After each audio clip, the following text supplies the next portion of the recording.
40% commission ಆರೋಪದಕ್ಕೆ Nagamohan Das ನ್ಯಾಯಮೂರ್ತಿಗಳು ವರದಿ ಕೊಟ್ಬಿಟ್ಟಿದ್ರು ಇತ್ತೀಚೆಗೆ. ಆರೋಪದಲ್ಲಿ ಸ್ವಲ್ಪ ಮಟ್ಟಿಗೆ ಸತ್ಯ ಇರುವುದನ್ನು ಅಲ್ಲಗೆಳೆಯುವಂತಿಲ್ಲ, ಆದರೆ ಆರೋಪಕ್ಕೆ ಸೂಕ್ತ ದಾಖಲೆಗಳಿಲ್ಲ. ಹೀಗಾಗಿ ವಿಸ್ತೃತ ತನಿಖೆ ಅಗತ್ಯವಿದೆ. 40% ಕಮಿಷನ್ ಆರೋಪ 100ರಷ್ಟು ಸತ್ಯ ಆಗದಿರಬಹುದು. ಗುತ್ತಿಗೆದಾರ ಸಂಘ ಆರೋಪ ಸಾಬೀತುಪಡಿಸಲು ವಿಫಲವಾಗಿರಬಹುದು. ಜಡ್ಜ್ ಕೊಡೋ ರಿಪೋರ್ಟ್ ನಿಜಾನೇ ಆಗಿದ್ರೆ ಲೀಕ್ ಆಗಿರೋದು ಇರಬಹುದು, ಹೋಗಬಹುದು ಅಂತ ನೀವೇನು ಏನು ಹೇಳಿ ಪಾಮಿಸ್ಟ್ ಜ್ಯೋತಿಷ್ಯನ?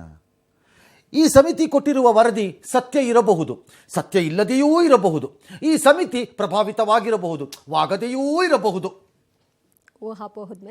ಇದೊಂದು ಬೋಗಸ್ ವರದಿ ಅಂತ ಕಾಣಿಸುತ್ತಿದೆ, ಕಾಣಿಸದೆಯೂ ಇರಬಹುದು. ಹೀಗ ವರದಿ ಇದು ನ್ಯಾಯಮೂರ್ತಿಗಳು ಕೊಡೋ ವರದಿನ? ಇದು ಇಲ್ಲ ಅಂದ್ರೆ ಇಲ್ಲ, ಇದೆ ಅಂದ್ರೆ ಇದೆ. ನೀವೇನು 4, 5, 6 ಇವ್ರ ಅಧ್ಯಕ್ಷರೀಗ ಇದು ಎಂಥದ್ದು ರಿಪೋರ್ಟ್ ಇದು? ಗೊತ್ತಿಲ್ಲಪ್ಪ, ನೋ ಐಡಿಯಾ.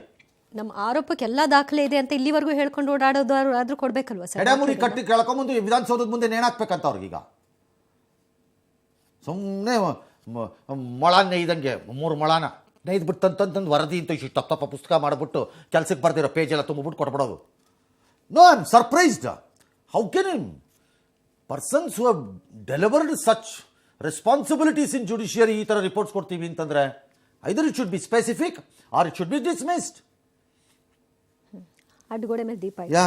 ಎಸ್.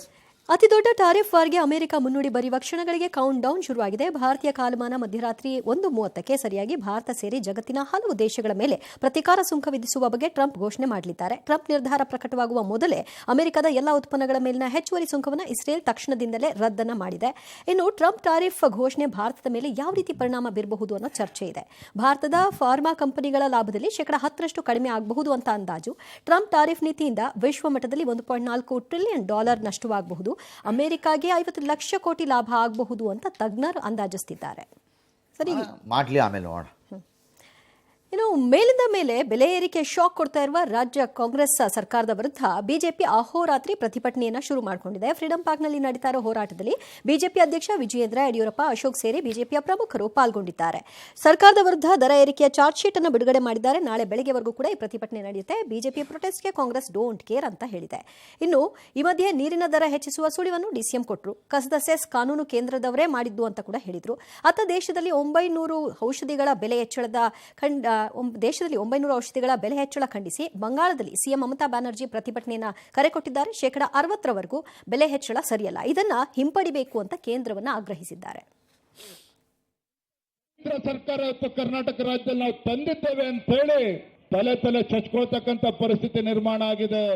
ಅತ್ಯಂತ ಕ್ರೂರವಾಗಿ ನಡ್ಕೊಳ್ತಾ ಇರ್ತಕ್ಕಂಥ ಮುಖ್ಯಮಂತ್ರಿ ಇಡೀ ದೇಶದಲ್ಲಿ ಯಾವ್ದಾರ ಇದ್ರೆ ಅದು ನಮ್ಮ ರಾಜ್ಯದ ಮುಖ್ಯಮಂತ್ರಿಗಳು ಸಿದ್ದರಾಮಯ್ಯನವರು. ಕ್ಷಮಿಸಬೇಕಂತ ಸರ್ಕಾರವನ್ನ ಬಿಜೆಪಿಯವರು ಇವತ್ತು ನಮ್ಮನ್ನು ಯಾರನ್ನೂ ಕರೆದ ರೀತಿಯಲ್ಲಿ ಈ ಹೋರಾಟಕ್ಕೆ ಎಲ್ಲಿ JDSನವ್ರಿಗೆ ಮೇಲ್ಗೈ ಆಗ್ತದೋ ಅಂತಕ್ಕಂಥ ಈ ತರ ಪದೇ ನಿಲುವುಗಳನ್ನ ಇದರಲ್ಲಿ ಒಡಕಿನ ಪ್ರಶ್ನೆನೇ ಇಲ್ಲ. ಅದರಿಂದ ನಮ್ಮ ಮಧ್ಯೆ ಯಾವುದೇ ರೀತಿ ಹೊಂದಾಣಿಕೆ ಮುರಿದಿದೆ ಅನ್ನೋ ಪ್ರಶ್ನೆನೇ ಇಲ್ಲ. ನಾವೆಲ್ಲ ಆಲು ಜನರಂತ ಇದ್ದೀರಿ.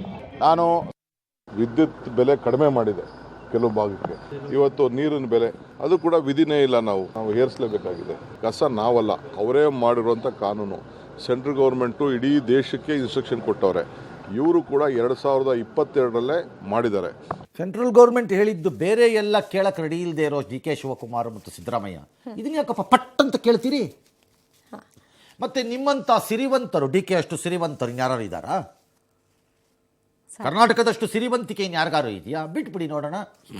ಗ್ಯಾರಂಟಿ ಕೊಡೋಕೆ ದುಡ್ಡಿದೆಯಾ? ದುಡ್ಡಿದೆ.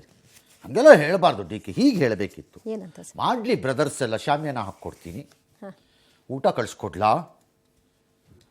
ದಿಮಾಕು ಅಹಮ್ಮು ಅದೇ ಹೇಳದ್ನಲ್ಲ, ಡೆಮಾಕ್ರಸಿಯ ಬಹುಮತದ ಆ ಕೊಬ್ಬು ಇದ್ದಾಗ ಹೀಗೆ ಆಡಿಸತ್ತೆ. ಮತ್ತು DK Shivakumar does not belong to Bangalore, he belongs to Kanakapura. ಅವ್ರಿಗೊಂಥರ ವೈರತ್ವ ಇದ್ದಂಗಿದೆ ಬೆಂಗಳೂರು ಮೇಲೆ. ಯಾಕೋ ಹೌದು, ಅನುಮಾನನೇ ಇಲ್ಲ. ಬೆಂಗಳೂರಿಗರ ಮೇಲೆ I think he is taking a revenge. ಅಂತದ್ದೇನು ಮಾಡಿದ್ರು ಸರ್ ಗೊತ್ತಿಲ್ಲ, ಅದು ಅವ್ರನ್ನೇ ಕೇಳಬೇಕು ಯಾವತ್ತಾರು. 18 ಶಾಸಕರ ಅಮಾನತು ಹಿಂಪಡೆಯುವಂತೆ ಆಗ್ರಹಿಸಿ ವಿಧಾನಸೌಧದ ಕೆಂಗಲ್ ಪ್ರತಿಮೆ ಬಳಿ ಬಿಜೆಪಿ ಮುಖಂಡರು ಪ್ರತಿಭಟನೆ ನಡೆಸಿದರು. ಸ್ಪೀಕರ್ ಖಾದರ್ ಕಾಂಗ್ರೆಸ್ ಏಜೆಂಟ್ ಅವರ ಧರ್ಮದ ಪರವಾಗಿ ತೀರ್ಮಾನ ತೆಗೆದುಕೊಂಡಿದ್ದಾರೆ. ತಕ್ಷಣವೇ ಅಮಾನತು ಹಿಂಪಡಿಬೇಕು, ಇಲ್ಲ ಅಂದ್ರೆ ಯಾವುದೇ ಸಮಿತಿ ಸಭೆಯಲ್ಲೂ ಕೂಡ ಬಿಜೆಪಿ ನಾಯಕರುಗಳು ಭಾಗಿಯಾಗಲ್ಲ ಅಂತ ಎಚ್ಚರಿಕೆ ಕೊಟ್ಟರು. ವಿಧಾನಸಭೆ ಕಾರ್ಯದರ್ಶಿಗೂ ಕೂಡ ಮನವಿ ಪತ್ರವನ್ನು ಕೊಟ್ಟಿದ್ದಾರೆ. ಈ ಮಧ್ಯೆ ಯತ್ನಾಳ್ ಉಚ್ಚಾಟನೆ ರದ್ದು ಮಾಡಿಸಲು ರಮೇಶ್ ಜಾರಕಿಹೊಳಿ ಕಸರತ್ತನ್ನು ಮುಂದುವರೆಸಿದ್ದಾರೆ. ರಮೇಶ್ ಜಾರಕಿಹೊಳಿ ಈ ಕಸರತ್ತನ್ನ ಮಾಡಿ ಮಣ್ಣು ತಿನ್ನೋ ಬದಲು ಈಗ ಮೊದಲೇ ರಿಪೇರಿ ಮಾಡಿಕೊಂಡು ಹೇಗೆ ನಡೆಸಬೇಕು ಇದನ್ನ ಗೌರವಯುತವಾಗಿ ಪಕ್ಷದ ಚೌಕಟ್ಟಿನಲ್ಲಿ ಅಂತ ಆಲೋಚನೆ ಮಾಡಕ್ಕೆ ಏನ್ ಬಡ್ದಿತ್ತು ರೋಗ. ಹೋಗ್ಲಿ, ಇವ್ರ ಮಾತು ನಂಬಿ ಈಗ ಸೇರಿಸ್ಕೊಂಡ್ರು ಅಂದ್ರು ಯತ್ನಾಳ್ ಸುಮ್ಮನೆ ಆಗ್ಬಿಡ್ತಾರ ಸರ್? ಸುಮ್ಮನೆ ಆಗ್ಬಿಡ್ತಾರ ಅಲ್ಲ, ಆಗ ಯಾರ್ಯಾರಿಗೆ ಮರ್ಯಾದೆ ಹೋಗ್ಬೇಕದು? ಬೇರೆಯವ್ರಲ್ಲ ಅವಾಗ ಸುಮ್ಮನಿದ್ದು ಬಿಡ್ಬೇಕಾ? ಇವ್ರು ಮಾತಾಡಿದ್ದೇ ಟೈಪ್ ಅವ್ರು ಮಾತಾಡಿದ್ರೆ ಇದನ್ನೇ ಆವಾಗ್ಲಿಂದ ನಾನು ಕೇಳ್ತಾ ಇದ್ದಿದ್ದು. ಇದಾಗಲ್ಲ ವರ್ಕೌಟ್ ಈ ಥರ.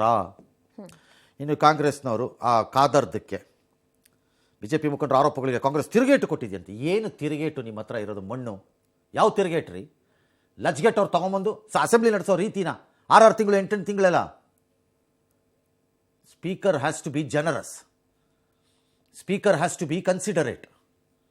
Speaker idea is to protect his MLAs irrespective of party. 6 ತಿಂಗಳಂತೆ. ನೆಕ್ಸ್ಟ್ ಬರ್ತಾರೆ ಕಾದರ್ನು ಸೇರಿಸಿ 2 ವರ್ಷಕ್ಕೆ ಮಾಡಿಸೋಣ. ಅದೇನು ಬಡ್ದು ಮಣ್ಣು ಕಡಿತೀರಿ ಅಂತ ನೋಡ್ಬಿಡೋಣ. ಆಗ ಹಂಗಾರೆ ನೀವೇನು ಪರ್ಮನೆಂಟಾ? This is not the way. The leader of the house speaker ಜೊತೆ ಮಾತಾಡಿ ಕರೆಸಿ ಒಂದು ಸಮಾಧಾನ ಮಾಡಿ ಮಾತಾಡಿ. ಹೇಗೆ ಡಿಸಿಪ್ಲಿನ್ಡ್ ಆಗಿರಬೇಕು ಅನ್ನೋಕ್ಕೆ ನಿಯಮಗಳು ತನ್ನಿ ಅಸೆಂಬ್ಲಿನಲ್ಲಿ. ಬೇಡ ಅಂದಿಲ್ಲ, ಆ ವಿಷಯವಾಗಿ ತಿಳಿ ಹೇಳಿ ಅದನ್ನು ಮಾಡಿ, ಎಚ್ಚರಿಕೆಗಳು ಕೊಡಿ. ಒಂದೊಂದು ಸೆಷನ್ನಲ್ಲಿ ಕತ್ತರಿಸು ಹಾಕಿ ಬಿಡಬೇಡಿ. ಈ ಥರ ಅಲ್ಲ. This is not the way. You are laying a very bad precedent mister speaker.